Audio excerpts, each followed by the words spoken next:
Bine v-am găsit, bine v-am regăsit, dragilor din Zodia Rac, oriunde v-ați afla. Suntem din nou împreună la lectura generală pentru luna ianuarie acestui nou an 2026, așa că toți cei care aveți Soarele, Luna, Venus, Ascendentul în Zodia Rac, această lectură este de asemenea și pentru voi.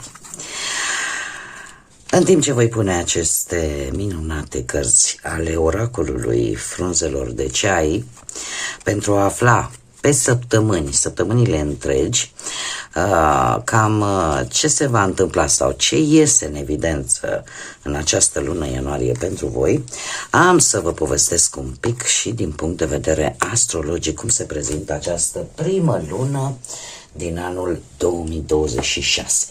Trebuie să vă spun că ianuarie pentru voi va crea așa un ambient relațional destul de prezent. Într-adevăr, pot apărea agitații interne, dar se pare că în această lună, tocmai datorită aglomerației de planete în Capricorn, prima jumătate a lunii ianuarie te va îndemna să colaborezi, să asculți poate mai mult opiniile celorlalți, iar Jupiter, care încă se află în semnul tău, chiar dacă într-o mișcare ușor retrogradă, vă fortifică într-un fel sau altul propria voastră generozitate și în același timp vă va proteja împotriva pesimismului. Cumva veți simți că sunteți mult mai siguri pe voi, mult mai deschiși. Iar în special cei care sunteți în al doilea decan, după intrarea soarelui în Vărsător, da? După ce vom începe Zodia Vărsător pe 21 ianuarie, care la rândul său se va uni și cu Venus și cu Marte, începând cu 23 ianuarie, cumva universul vine cu o deschidere a unor emoții intense și vei putea oarecum să manevrezi cu mai multă ușurință tot ceea ce până acum părea destul de ciudat, părea destul de greu. De asemenea, mulțumită și lui Uranus, vei avea mai mult chef să schimbi foarte multe lucruri din viața ta și asta te va ajuta să îți lansezi proiecte creative, mai ales că de pe 26 ianuarie, când Neptun pleacă din Pești și intră în Berbec, e ca și cum te-ar ajuta, da? Ți-ar deveni un prieten loial, iar ambitul ăsta profesional va fi ceva demn de luat în calcul și unde voi veți acorda mult mai multă atenție. Dar asta e imagine generală, haideți să vedem așa pe carieră și finanțe din punct de vedere astrologic. După data de 17 ianuarie vei continua să poți primi posibile cantități importante de bănuți. Energiile sunt unele destul de favorabile pentru mișcările astea bancare în favoarea ta, dar cu precizarea că cele mai pozitive sunt acelea care au o origine legală sau relaționată poate cu moșteniri. Începând cu data de 26, Neptun intră în Berbec pe sectorul profesional, așa că vei fi un pic atenționat să citești printre rânduri atunci când ai de-a face cu documente, contracte și așa mai departe, tot ce ține de acte, și să nu asculți cântecul sirenelor. Știm foarte bine, am folosit așa o comparație, legenda, da, cu marinarii care atunci când ascultau cântecul sirenelor pur și simplu erau vrăjiți și de multe ori ajungeau pe fundul mării. Este un îndemn este un îndemn de a fi atenți în tot ceea ce ține de documente, în tot ceea ce ține de contracte de muncă, de bani în această lună ianuarie și cu precădere, așa cum am mai spus, din a doua jumătate. Pe partea asta de dragoste, de iubire, de viață sentimentală, se pare că vreți să împărțiți iubirea pe care voi ați acumulat-o. Iar Capricorn te ajută. Da? Capricorn în sensul că planetele care se află încă în Capricorn până pe la jumătatea lui ianuarie te vor ajuta să reușiți cumva pe planul ăsta al vieții sentimentale și după data de 17 ianuarie, cu Venus care aduce un pic de gelozie, cu Marte care va crește pasiunea, senzualitatea, începând cu 23 ianuarie, anunță un final de lună destul de complex, în care inima ta va fi de toate, dar mai puțin rece. Pentru cei care sunteți deja într-o relație, formați deja o pereche, se pare că perechea voastră e posibil să aibă anumite exigențe, dar de asemenea, pe lângă exigență să vă dea și foarte multă iubire de dăruit sau să aibă iubire mare de dăruit, așa că permite-i, dă-i voie să acționeze în funcție, desigur, și de dorințele voastre. Și asta pentru a-l stimula pe celălalt și a nu-l face să renunțe. Ultimele 10 zile ale lunii ianuarie vor fi mult mai pasionale și un pic mult mai intensă. Ar fi bine să încercați să renunțați la cele mici scene de gelozie care, zic eu, nu sunt atât de necesare. Cei singurei, dragilor, la voi apare posibilitatea să aveți o întâlnire amoroasă de calitate chiar, așa că încercați să deschideți așa brațele larg.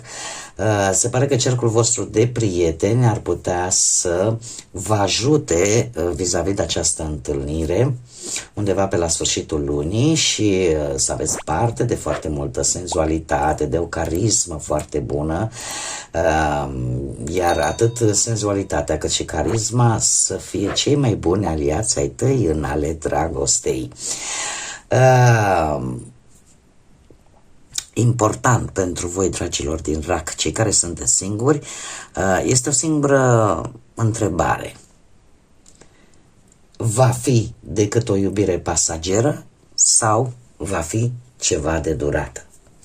Sfatul astrologic pentru voi, dragilor, în luna ianuarie este acela de a te pregăti, pentru că nu toate lucrurile vor fi rele și, din contră, aș spune, naturalețea ta destul de sensibilă va fi foarte bine beneficiată, dar trebuie să puneți și voi ceva de la voi, cum de asemenea trebuie să-i lăsați și pe alții să-și aducă contribuția.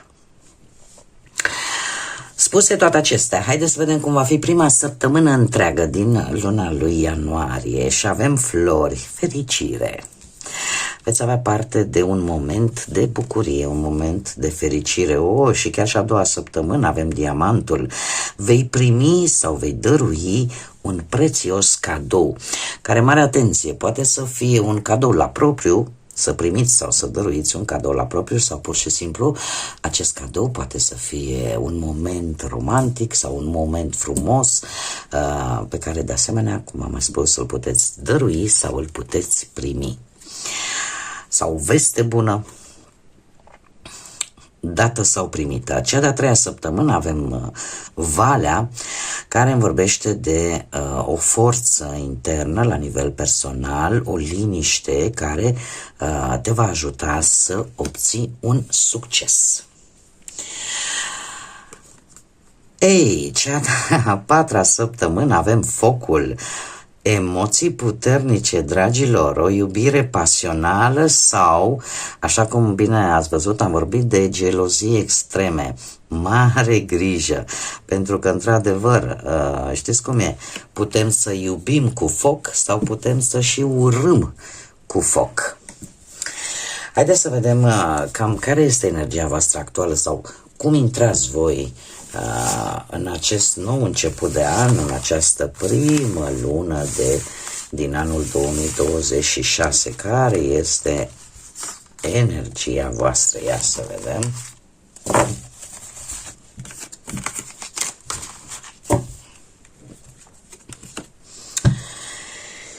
Hei!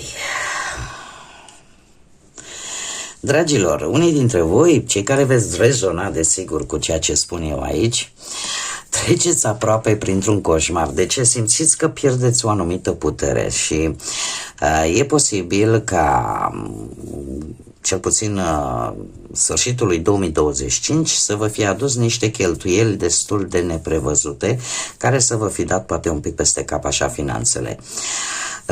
De asemenea, intrați cu această energie de îndoială pe partea asta dragostei, tot felul de gânduri, tot felul de îndoieli. Acum, ce să vă spun eu, e posibil ca și energia voastră să fie una un pic mai puțin organizată și cu predilecție pentru cei care aveți un ascendent în Berbec. Lucru care am văzut foarte bine, odată cu intrarea lui Neptun în Berbec, către sfârșitul lui ianuarie, lucrurile astea se vor calibra, ca să zic așa. Ce mai putea spune despre această energie? Că cumva nu mai există un anumit echilibru între ce vă spune inima, ce vă spune sufletul. E un pic de haos, să zic așa. Eu mai degrabă așa aș vedea, ca un pic de haos, așa, în care poate că unii dintre voi suferiți așa și de mania persecuției, poate nu neapărat fără motiv, dar este o energie care nu știu cât de bine vă stă vouă. Eu aș zice că, ținând cont de faptul că vă preocupați voi așa destul de mult vis-a-vis de cei dragi vouă, de perechea voastră, de copiii voștri, lucrul ăsta s-ar putea de aici s-ar putea să vină această stare, această energie cu care intrați voi în această lună. Acum haideți să vedem ce ne spune și tarotul. Ce vine pentru dragii mei din RAC în luna ianuarie?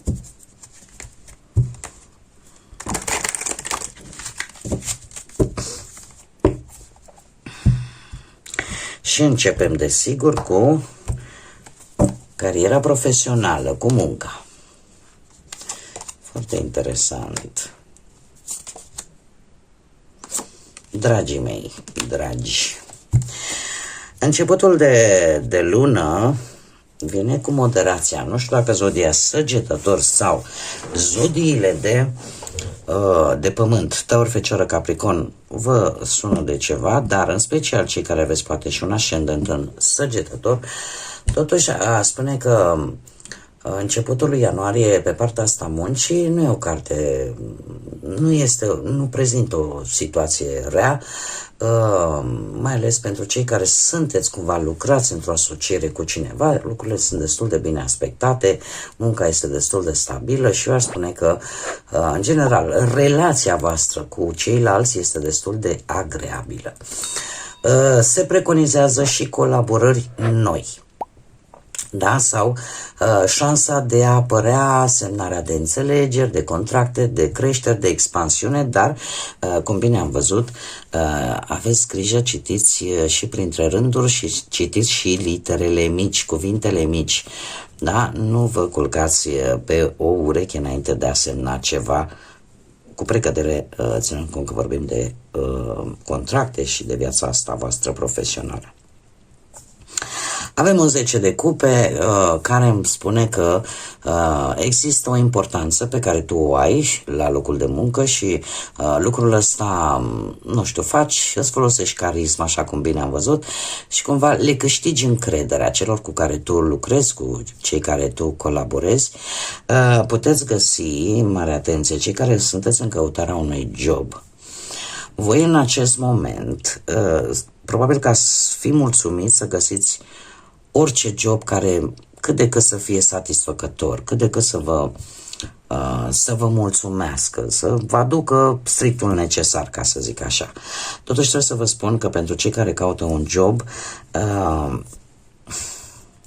va mai dura un pic. Va mai dura un pic. Cavalerul ăsta de monede, care din păcate este cel mai lent cavaler,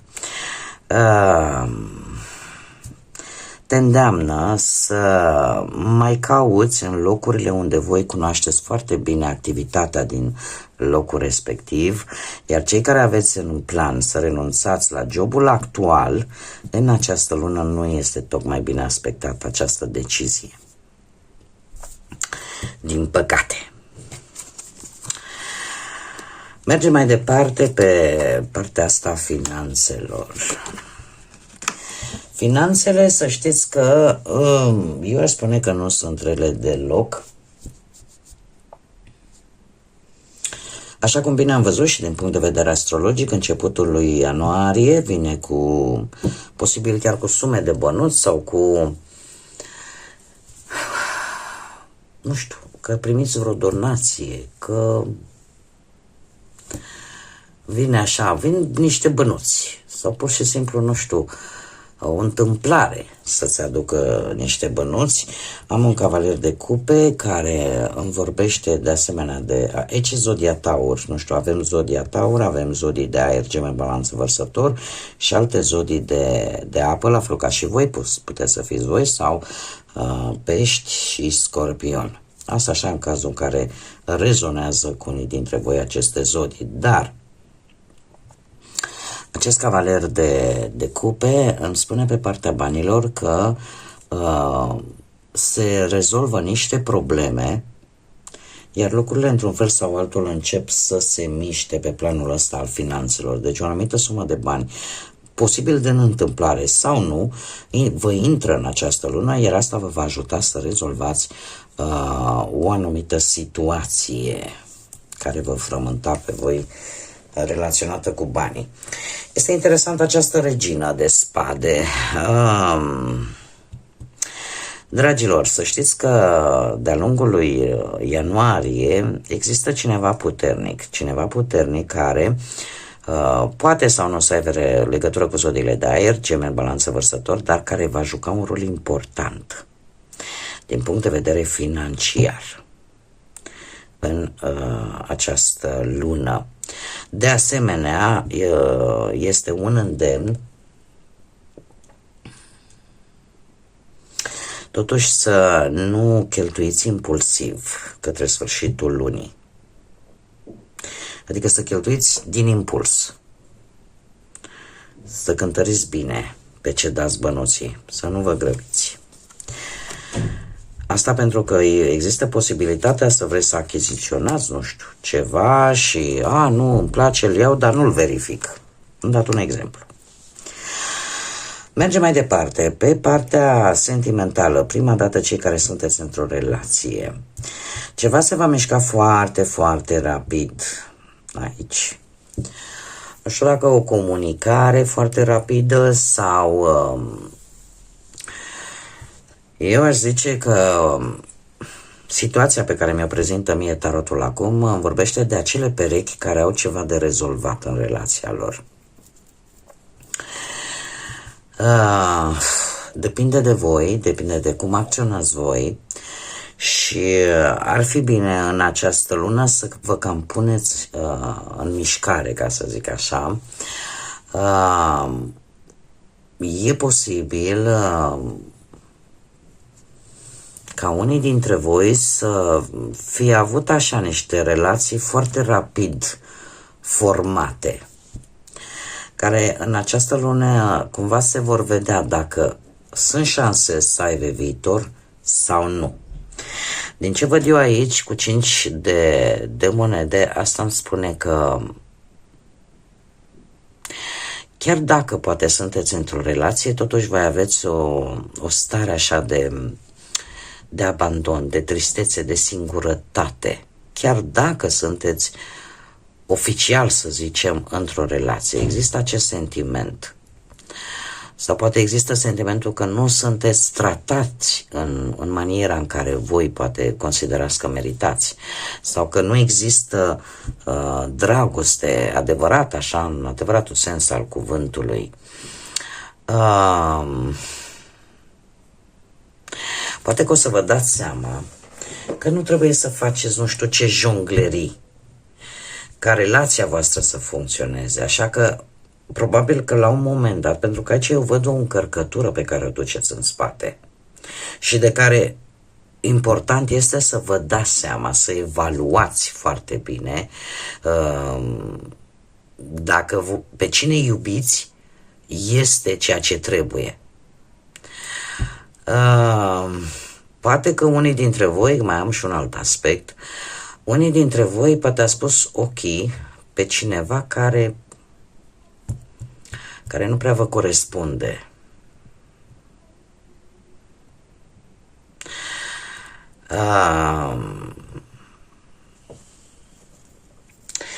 Este un pic complicat, ca să zic așa, această situație.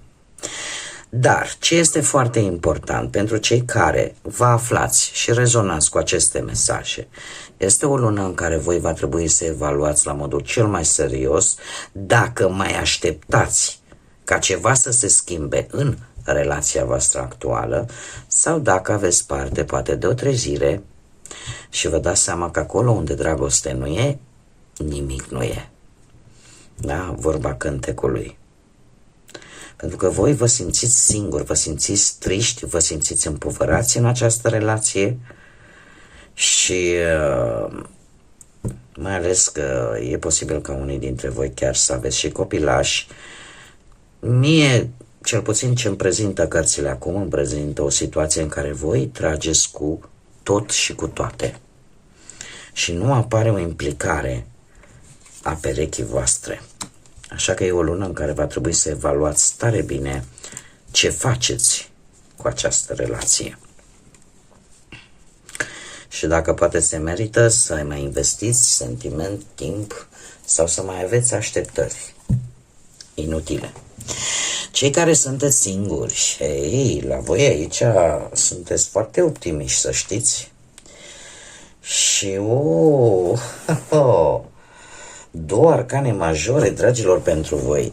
Cei singuri în viața voastră sentimentală, nu știu, am zodia Vărsător, Gemeni, după cum bine vedem, predomină zodiile de aer și, bineînțeles, puteți fi voi sau alte zodii de apă, Pești sau Scorpion. Dar, haideți să vedem ce ne spune. Păi ne spune că aveți șansa de a găsi sau șansa ca o mare iubire să vină în viața voastră. Trebuie să vă spun că este cineva,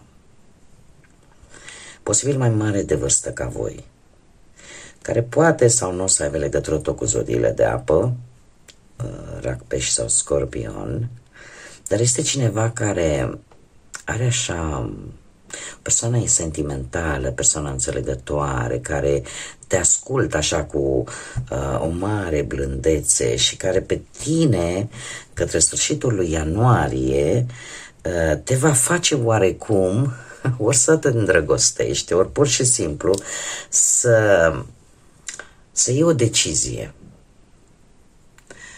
Să iei o decizie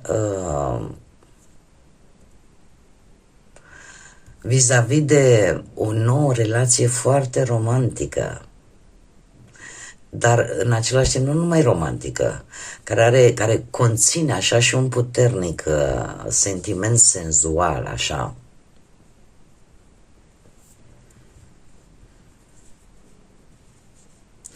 Este o decizie pe care o vei lua cu sufletul. O decizie pe care o vei lua cu sufletul și cu ceea ce simți tu. Dar nu e rău deloc. Haideți să vedem ce inițiale de nume, prenume pseudonim sau porecle de persoane cu care voi veți interacționa sau care vor avea o anumită importanță pentru voi în această lună ianuarie. Și avem litera B, litera A, litera Y, litera V, litera L,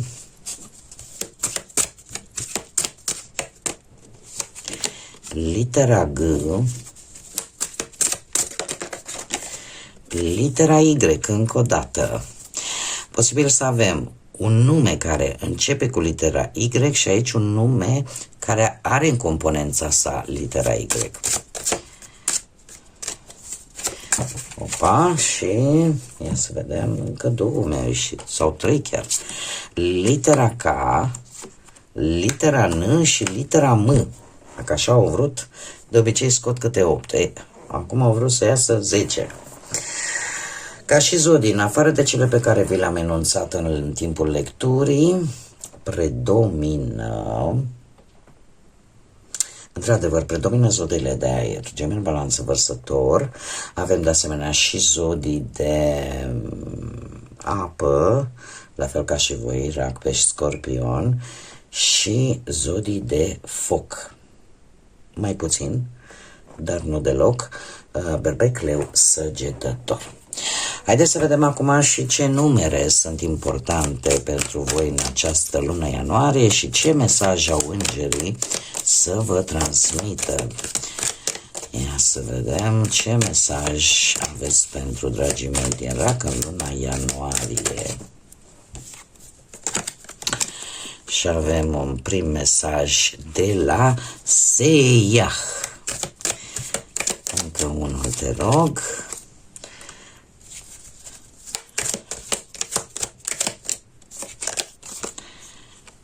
Bun, haideți să vedem, ca și numere.